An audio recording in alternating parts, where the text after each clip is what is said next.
بيبدأ الفيلم بلعبة اسمها وودي وهو بيدور على الطاقية بتاعته، وبيقول لباز ان هو ياخد باله من كل الالعاب علشان هيروحوا مع اندي المخيم الصيفي. فبيطلب من كل الالعاب يدوروا على الطاقية بتاعت وودي، وهما بيدوروا على الطاقية بيشغل الديناصور التلفزيون بالغلط، وبيشوفوا راجل لابس زي الفرخة بالظبط وبيعلن عن محل الالعاب بتاعه. بعد كده وودي بيلاقي الطاقية وبيجي الكلب بتاع اندي وبيلعب معاه وهو مبسوط جدا، وبتطلب مامة أندي منه إن هو يجهز علشان هيمشوا بعد 5 دقايق. فأندي بيلعب بكل الألعاب قبل ما يمشوا، ولكنه من غير ما يقصد بيقطع دراع وودي، وأندي بيحزن جدا وبيقول لمامته إن هو هيسيب وودي هنا ومش هيقدر ياخده معاه المخيم. ولما بيمشوا بيتضايق وودي جدا لأنه بقى محطوط على الرف، وكمان لأن دراعه بقت مقطوعة، والأهم من كل ده لأنه مش هيروح المخيم مع أندي. وبيجي باز وأصدقائه بيحاولوا يواسوه لكنه بيبقى حزين جدا. بعد شوية بيفوق وودي وهو مخضوض وبيلاقي لعبة موجودة على الرف واسمه ويزي، وبيتخض وودي لما بيشوف إن مامة أندي هتبيع الخردة اللي موجودة في البيت، فبيحذر باقي الألعاب علشان تستخبى. وبتيجي مامة أندي وبتبدأ تجمع الألعاب اللي أندي ما بيلعبش بيها علشان تبيعها، ومن ضمن الألعاب دي بيبقى ويزي. وودي بيقرر ينقذه وبينادي على الكلب بتاع أندي، وبيخرج من الأوضة وبينزل من على السلم وبيطلع برا البيت وبيروح للمكان اللي بتتباع فيه الخردة، وبيوصل وودي لمكان ويزي وبيقدر ينقذه وكمان بياخده مع الكلب. لكن وهم راجعين بيقع وودي من على الكلب من غير قصد، وبيجي الراجل ده وبيمسك وودي وبيفحصه وهو منبهر جدا وفرحان، وبيطلب من مامة أندي إن هو يشتري وودي مقابل $50. لكن مامة أندي بترفض وبتاخده منه وتحطه في الصندوق. بس الراجل ده بيشتت انتباهها وبيفتح الصندوق وبيسرق وودي وبيمشي.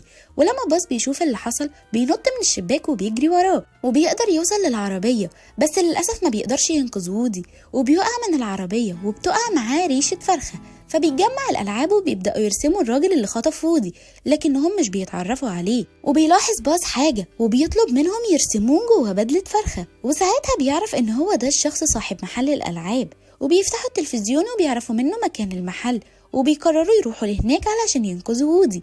وفعلا بيخرج باز والديناصور والخنزير وكمان البطاطس والكلب من بيت أندي وبيبدأوا رحلتهم. في الوقت ده بيرجع الراجل مع وودي للبيت وبيلبس لبس الفرخة وهو سعيد لأن وودي هيجيب له فلوس كتيرة جدا.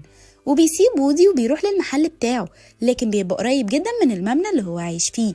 وبيطلع وودي من الصندوق وبيحاول يخرج من فتحة التهوية علشان يرجع لأندي، لكنه ما بيقدرش لأن دراعه بيبقى مقطوع. وفجأة بيظهر حصان وبياخد وودي وبيجري بيه، وبتيجي اللعبة دي اللي بيبقى اسمها جيسي وبتحضن وودي وهي فرحانة جدا وبتبقى مبسوطة لأنهم لقيوه أخيرا، وبتعرفوا على المنقب اللي لسه ما خرجش من الكرتونة بتاعته. وبيفرح المنقب جدا لما بيشوف وودي، وطبعا وودي ما بيبقاش فاهم أي حاجة من اللي بتحصل. وبيشرح المنقب لوودي إن هو لعبة مهمة جدا وبيوريله كل الحاجات اللي معمولة علشانه، وبينبهر وودي من اللي بيشوفه. كمان بينبهر أكتر لما بيعرف إن في مسلسل كرتوني معمول له، وبيفضل يلعب بكل الحاجات دي هو وجيسي والحصان وهم مبسوطين. بس وودي بيتضايق لما المنقب بيقوله إن المجموعة بقت كاملة أخيرا وهيروحوا كلهم لليابان علشان يتعرضوا في المتحف. وبيشرح لهم وودي إن هو مش هيقدر يروح معاهم علشان هو هيرجع لأندي وأصدقائه. فبتزعل جيسي جدا وبتعيط لأنها مش عايزة ترجع للمخزن تاني، وده لأن المتحف مش هيشتري المجموعة طول ما وودي مش موجود فيها. ومع ذلك بيرفض وودي وبيروح معاهم وبيجروا كلهم وبيرجعوا أماكنهم لما بيسمعوا صوت الراجل ده. وبيدخل الأوضة وبيجهز الألعاب علشان يصورها، وبالغلط وهو بياخد وودي بيتقطع دراعه بالكامل. فبيحزن الراجل جدا وبيكلم حد في التلفزيون علشان يجي يصلح وودي، وكمان بياخد دراع وودي معاه. وبنرجع لباز وأصحابه اللي بيبقوا لسه بيدوروا على وودي، ولأن الألعاب بتبقى تعبت بيقرروا يرجعوا البيت أندي. بس باز بيشجعهم وبيقول لهم إن وودي عمره ما كان هيسيب حد فيهم لو اتعرض لخطر، لأنه خاطر بحياته علشان ينقذ باز. في الوقت ده بيبقى وودي متضايق بسبب اللي حصل لدراعه، وبيستغل إن الراجل نايم وبيخرج من الصندوق وبيروح يجيب دراعه من جيب الراجل. بس فجأة بيشتغل التلفزيون وبيصحى الراجل من النوم وبيرجع وودي لمكانه وبياخد الدراع تاني. ولما الراجل بيمشي وودي بيزعق لجيسي لأنها هي اللي شغلت التلفزيون، بس جيسي بتتعصب عليه وبتقوله إنها ما عملتش كده. لكن وودي مش بيصدق كلامها لأن المنقب موجود جوه في اللعبة بتاعته وأكيد مش هيخرج علشان يشغل التلفزيون. فبتتعصب جيسي جدا وبتسيبه وبتمشي. في الوقت ده باز وأصحابه بيقدروا يوصلوا لمكان محل الألعاب، وبيستخدموا حواجز المرور علشان يعدوا الطريق، لكن بيتسبب في حوادث كتيرة جدا، وكمان بيبقى البطسطاية هيموت، بس في النهاية بيقدروا يعدوا للناحية التانية. وبنرجع لوودي وبيجي الراجل اللي هيصلحه وبيبدأ ينضفه وبيخيط دراعه وبيرجع جديد زي ما كان. في الوقت ده بيبقى باز واللي معاه دخلوا المحل الألعاب، وبيقرروا يتفرقوا علشان يدوروا على أي حاجة توصلهم لمكان وودي. وبالصدفة باز بيقابل باز تاني، وباز التاني ده بيبقى فاكر إن هو رائد فضاء، وكمان بيشك إن باز خاين، وبيفضلوا يضربوا في بعض. وبيقدر المزيف يحبس باز جوه علبة، وبيركب مع أصحاب باز العربية وبيكمل بحث عن وودي.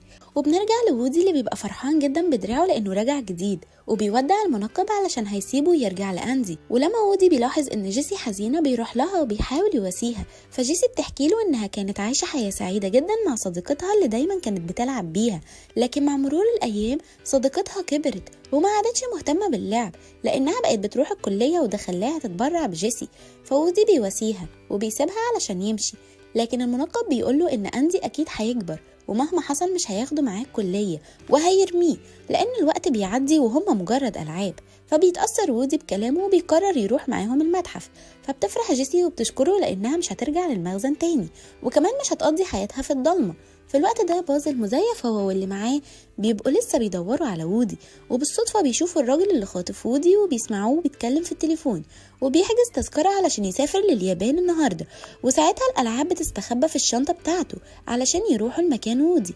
أما باز الحقيقي بيبقى قادر إن هو يخرج من العلبة اللي كان محبوس فيها، وكمان بيشوف الراجل وهو معاه الشنطة اللي فيها أصحابه، فبيروح وراهم. وبيرجع الراجل للمبنى اللي هو عايش فيه، وبينسى إن هو ياخد شنطة الألعاب معاه، وبيسيبهم وبيطلع في الأسانسير. وبيقرر باز المزيف هو والألعاب إنهم يدخلوا من فتحة التهوية، وبيركبوا فوق الأسانسير اللي بيوصلهم لآخر دور. وباز الحقيقي بيعدي الطريق وكمان بيدخل من نفس فتحة التهوية وبيطلع في الأسانسير. في الوقت ده بيبقى باز المزيف هو والألعاب وصلوا لمكان وودي، وبيبقوا حموا المكان وبيضربوا جيسي والمنقب وبياخدوا وودي علشان يمشوا، لكن بيمنعهم باز الحقيقي وبيثبت لهم ان هو باز صديقهم لما بيشوفوا اسم أندي مكتوب على رجله. وبيطلب باز من وودي ان هو يرجع معاهم، لكن وودي بيرفض وبيقول ان هو ما ينفعش يسيب جيسي والمنقب والحصان لوحدهم، لان من غيره المجموعة مش هتبقى كاملة وبالتالي مش هتتباع وهيرجعوا يتحبسوا في الضلمة تاني. وبيقول لباز ان هو لو اتقطع تاني أندي هيرميه ومش هيلعب بيه تاني. وباز بيفكر في الكلام اللي هو قاله ليه لما كان فاقد الأمل، وبيقوله إن هو يكون لعبة مسؤولة عن إسعاد طفل أحسن بكتير من إن هو يكون لعبة الأطفال بتتفرج عليها من بعيد. لكن وودي بيرفض إن هو يرجع معاهم، وساعتها باز وباقي الألعاب بيسيبوه وبيمشوا. وبالصدفة وودي بيسمع نفسه في المسلسل بتاعه وهو بيقول إن الكنز الحقيقي هي أسرته وأصحابه، وإن هو هيفضل مع صاحبه وهيعدوا كل المصاعب مهما حصل. فبيتأثر بالكلام ده وبينادي على باز عشان يرجع معاهم، وبيقرر ياخد جيسي والمنقب والحصان معاه، لكن المنقب بيقفل فتحة التهوية علشان يمنعهم، وبيقول لهم إن هو مش عايز الأطفال تلعب بيه لأنه عايز يعيش حياته معروض في المتحف كلعبة تمنها غالي جدا. وبيطلع المنقب هو اللي كان شغل التلفزيون لما كان بيحاول ياخد دراعه، وباز وأصحابه بيحاولوا يفتحوا فتحة التهوية لكنها بتبقى مقفولة. وبيوصل الراجل وبياخد وودي وباقي الألعاب وبيحطهم في الشنطة وبياخدهم علشان يسافر. فبيجري باز واصحابه وبيركبوا فوق الاسانسير وبيروح ورا الراجل اللي بينزل من الاسانسير وبيركب العربيه بتاعته وبيمشي. وساعتها الالعاب بيقرروا يسرقوا عربيه البيتزا، وبيرفض باز المزيف يروح معاهم لانه هيلعب مع والده، وبيركب باز عربيه البيتزا هو والالعاب وبيقدروا فعلا يسوقوا، وبيفضلوا ماشيين ورا الراجل لحد لما بيوصلوا للمطار، وبيشوفوا الراجل وهو بيحط الشنطه اللي فيها وودي في المكان بتاع الشنط. فبيدخلوا لنفس المكان اللي بيبقى مليان شنط كتير جدا، وبيقدر باز ان هو يوصل لمكان الشنطة اللي وودي فيها. بس المنقب بيضرب باز وساعتها وودي بيهاجم، لكن المنقب بيبقى اقوى منه وبيقدر يهزمه وكمان بيقطع دراعه. وقبل ما يقتله بيوصل اصحاب وودي وبيقدروا يمسكوا المنقب، وكمان بيحطوه في شنطة بنت صغيرة علشان تلعب بيه. ولما بتحاول جيسي تخرج من الشنطة ما بتقدرش، وكمان بتتحط الشنطة على العربية اللي بتوصل الشنطة للطيارة. فودي بيركب على الحصان هو وباز وبيجروا ورا العربية، وبيقدر وودي يوصل للعربية. وقبل ما ينقذ جيسي بتوصل العربية، وكمان الشنطة اللي جيسي فيها بتتحط في الطيارة، فبيستخبى وودي في شنطة وبيقدر يدخل للطيارة. وكمان بيروح يحرر جيسي اللي بتفرح جدا لأنه جه علشان ينقذها. ولما بيجوا يخرجوا من الطيارة الباب بيتقفل عليهم، وكمان الطيارة بتبدأ تتحرك. وساعتها وودي بتجيله فكرة إنهم يخرجوا من عند العجلات، وقبل ما وودي يقع جيسي بتقدر تنقذه. وكمان بيجي باز هو والحصان وبيمشي وراهم، فوودي بيقوله يستناهم ورا عجلة الطيارة، وبيطلب من جيسي تثق فيه، وبيعلق الحبل بتاعه في الطيارة، وبينط هو وجيسي وهما ماسكين في الحبل، وبيقدروا يركبوا الحصان مع باز. وبعد كام يوم بيرجع أندي للبيت وبيفرح جدا لأن مامته جابت له ألعاب جديدة. وتاني يوم الصبح أندي بيصلح دراع وودي اللي بيفرح جدا، وبيقول وودي لباز إن أندي أكيد هيكبر لكنه مش قلقان لأن صديقه المفضل اللي هو هيفضل جنبه مهما حصل. وبس كده بتخلص الحكاية التانية من كرتون حكاية لعبة.